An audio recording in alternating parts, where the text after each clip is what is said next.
وأوهم بلينيا كلية إنجنيرينج تراهن أرضيدا كلية أوير رواية لكن سيد مقطع تياهن وحوم بلينيا كو وهري إني جلي كلام أوهم بلينيا كلية إنجنيرينج وحاس لنا وحواي وكلية كلية معلمين تدا أرددا مامل كذا تيم كذا واحد رن اسكواد حرن وأشقى هل أس one team مركا وحواي ستيج كاس نايم كوسو قارني مركا إن شاء الله هذا البدن ماشى وقام بهني ما أنت وحواي أكتيفتي بدنا نسوي سو وقت كنا ونقول يا عريج ونقول هاي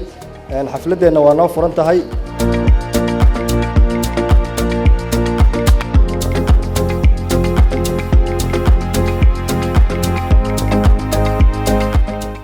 weligood ba engineeringku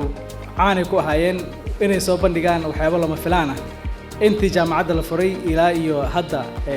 shaqadiinu aad ugu qurux badnayd ardada maamulka engineeringku waxay markasta ay ku faanaan ay dhahaan sideedaba kulliyadda engineering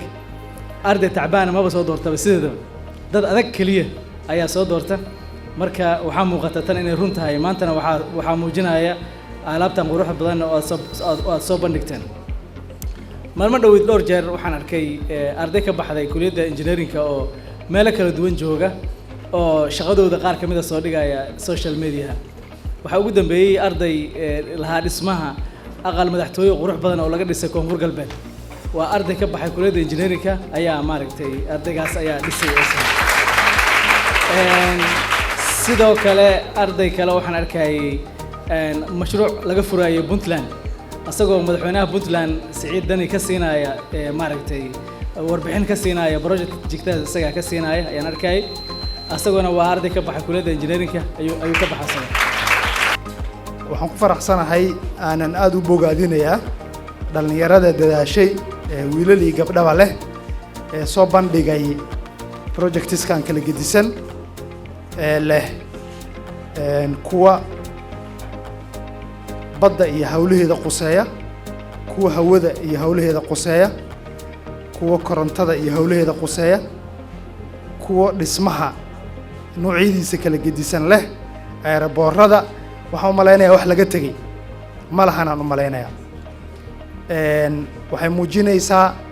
fikirkeennu inuu kala duwan yahay aqoonteennana backgroundkeedu uu kala gedisan yahay dhammaantoodna ay ku jihaysan yihiin wixii engineeringka lagu yaqaanay oo ah in la xalliyo mashaakisha bini aadamka